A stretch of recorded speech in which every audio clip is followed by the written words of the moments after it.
Can I do it? Yeah. Hey everyone, thanks for aiming for survival. Sorry. I make it look easy, don't I? Yeah. Hey guys, thank you for watching Aim for Survival. Today we got a hot topic. You need to pay attention. We're talking about hyperthermia, and it could kill you. Stay tuned.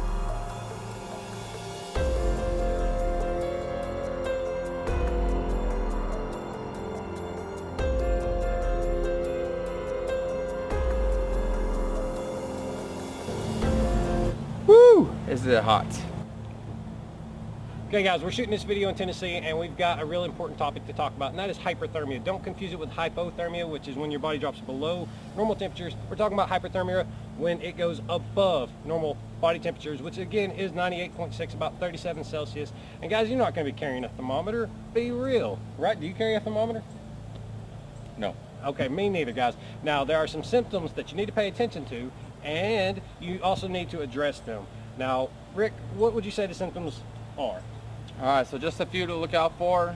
Cramps, legs, arms, side cramps, clammy skin, nausea, vomiting, diarrhea, confusion, blurred vision, headache, anxiety, agitation, fatigue, weakness, loss of motor skills, just to name.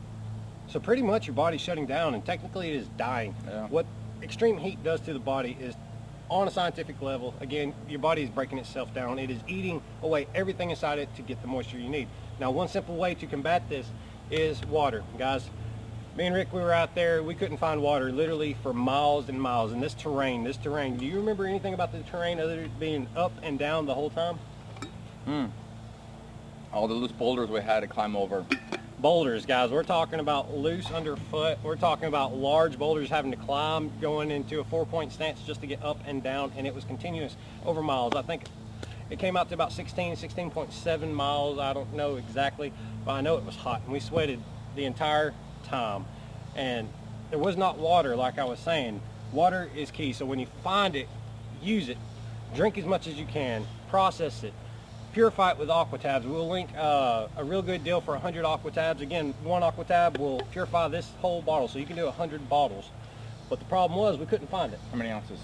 32 ounces, guys. One. That's important when you're talking about any purification method. Now, if you're using bleach or any form of chlorine or iodine, 32 ounces is what everybody, the CDC, goes off of. So again, 32 ounces, this Pathfinder water bottle. I'll put a link in the description below. We all know this thing is bomber. This one is probably 2 or 3 years old. I've got 4 or 5. I keep them in every kit I have for a reason. They work. Now, more importantly, I want to talk about having water. There were several times we walked right past water assuming it was going to be there, assuming going to lower elevations to find camp that the water would be there. It wasn't. It was dried up, y'all. We even saw wild animals, like, not afraid of us because they needed water that desperately, and guys, we were there too. It was actually interesting. I'm going to go ahead and break, and sorry for this getting long. We had to walk a mile uphill, climb into a cave, into the back of the cave, get water full of bugs and critters, guys, like crawdads and spiders, just so we get water, bring it a mile back to camp, boil it, or disinfect it otherwise. And do it again in the morning. We did it the entire time. I always say boil, boil, boil. Boil in every container you got, boil before, during, and after. Keep hydrating. Now, again, we want to stay on topic and talk about hyperthermia and heat exhaustion. Now, we have a couple examples of options here.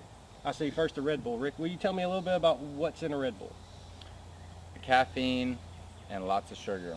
Caffeine, a lot of sugar. It's going to throw your body out of balance, guys. And yes, you're going to get this quick rush. It's going to make you dehydrated worse. It is going to dehydrate you faster. Now, one way to combat dehydration, and he's got something special here. Yep. Also make you dehydrated quicker. What is that?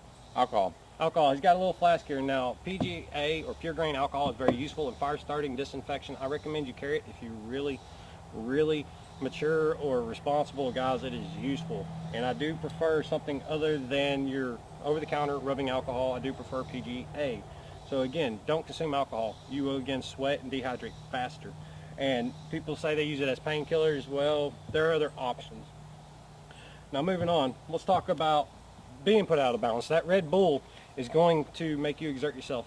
And ways to replenish the minerals and nutrients in your body are things like salt. You can take a pinch of salt, add it to every bottle of water. I know it kind of goes against what everybody teaches you about salt dehydrating you. However, your body needs salt. It needs that sodium in it to use your water. Otherwise, you are just literally going to sweat it out the entire time. And that's what was going on. Now, Rick, I was pushing, sorry to break off, I was pushing us to use supplements on this one. We're going to move a little closer and show you what we used. All right, guys, so we're talking about Medlyte. Now, what this does is replenishes the sodium in your body, the electrolytes, and other minerals. And it's very important, guys. Putting water in your body is only part of the equation. Your body, and it sweats. It puts out that salt water. We all know this. You got it in your eyes, haven't you? Oh yeah. Oh yeah. All right. Now, so we know our sweat is salty, and you got to put that salt back into your body. You can take small packets of salt and just add it a little bit at a time to your water. Don't drink salt water. I'm not telling you to drink seawater, guys. Don't do that. If it's overly acrid, you will vomit, and we're going to talk about vomiting here in a minute and why it's bad.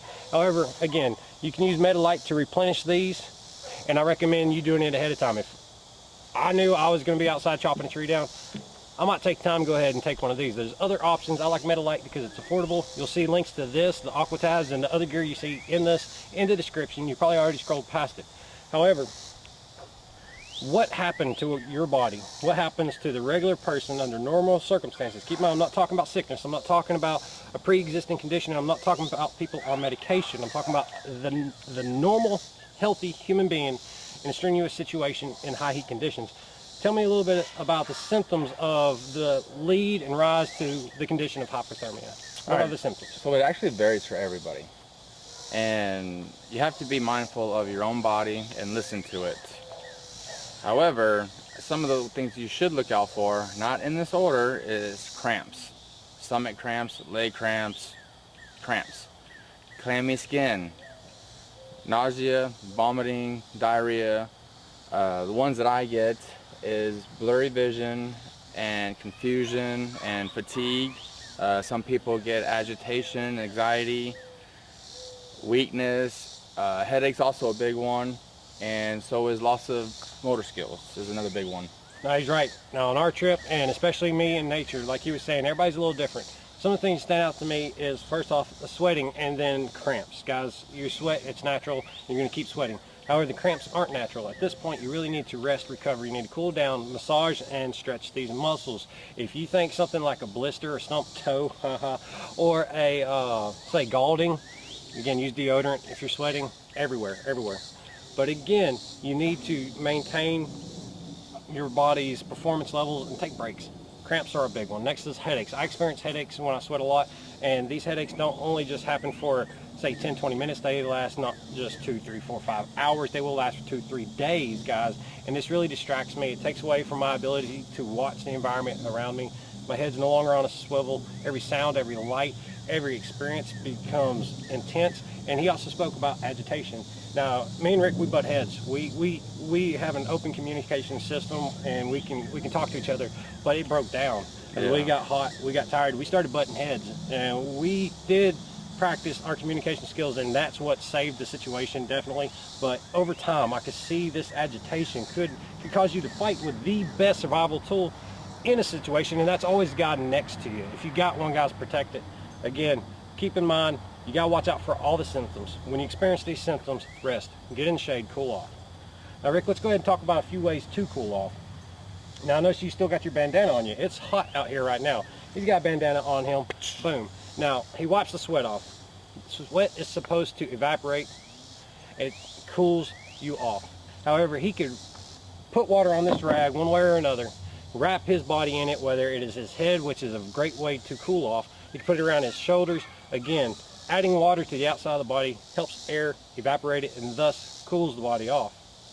Now, again, what's another way if somebody is tired and sweating and in an overheated situation? Is there any way you can think to help a person in that state? Best thing to do, get them in shade, loosen any tight clothing. If it's cotton and it's soaked in sweat, they're not going to cool off. It's going to make it worse. Get it off of them if you can. Water, slowly over the heads, consume it.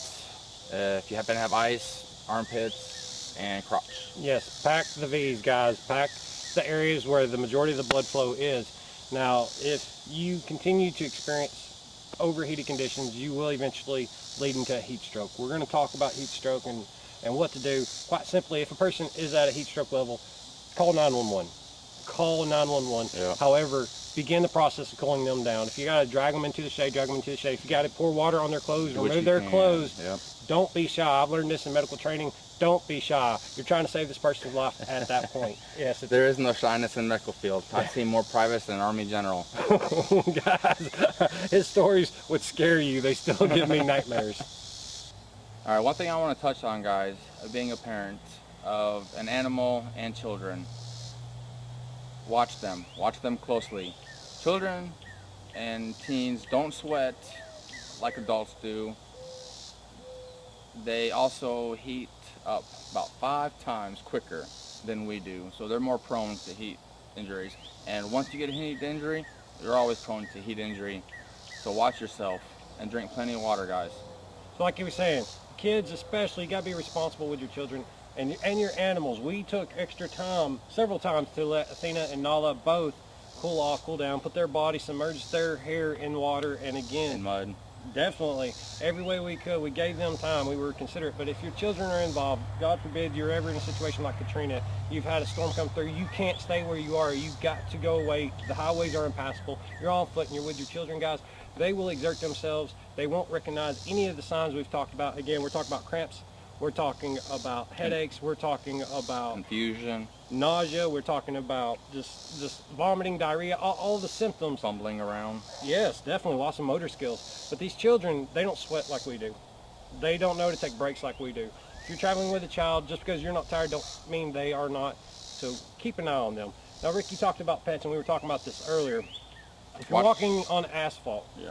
there's a technique that a lot of people I know have been talking about. And again, get in the mix. Put your hand on that pavement. Count to 5. If it's too hot for you, it's too hot for them. Get in the grass. Be smart about this. But let's go ahead and talk about one other way to protect your body, guys. And that was with what they call a microclimate. And there's several tools to help you make this. You need shade. Well, what if there's no shade around? You can make shade. I have a grabber gear space blanket. This is a small, lightweight option. Packs down. It's worth its weight. It's worth the space. However, there's another couple options. And that's the SOL space blanket systems. Now, I have the larger one. I'd prefer this. But if you're making a minimal kit, minimal space, minimal weight, hey, this one works just as well too, just won't last near as long. Why are these important? Well, first off, you have a dark side. This is really good for signaling if it's the right color. In this case, for hiding, but it has a Milar side. This will reflect 85 or higher % of the UV radiation, light, and heat in whatever direction it's facing. So if you're cold, put it towards you. If you're hot, put it away from you. It will reflect the sun's heat away from your body. Again, producing the microclimate, allowing the body to cool. And Rick was talking about cotton kills. We've all heard this. If you are soaking wet, your body's not breathing. Your body needs air. We're both wearing these synthetic materials, polyesters, things of that nature. What would you say about silk?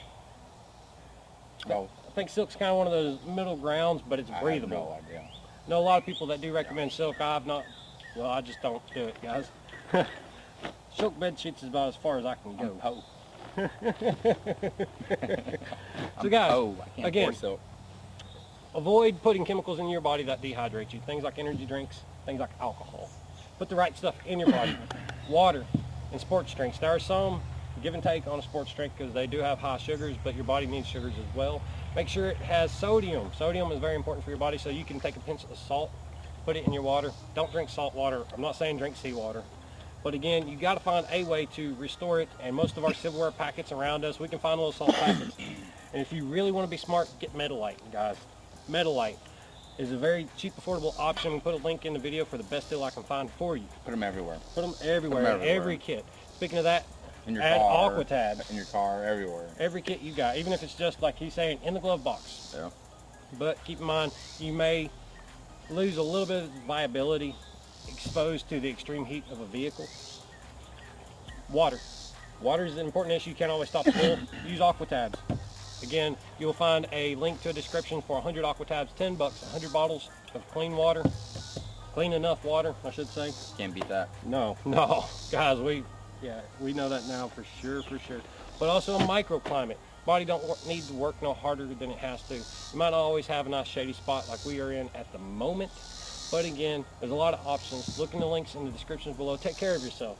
Rick, this was his idea. I want to thank you for bringing this up for everybody watching. I hear we're 1,000 strong. I appreciate everything you do for the channel. If you haven't already, smash that like button. Comment down below. He knows where it's at too. Subscribe, and as always, when you watch Aim for Survival, don't miss. I like that ending.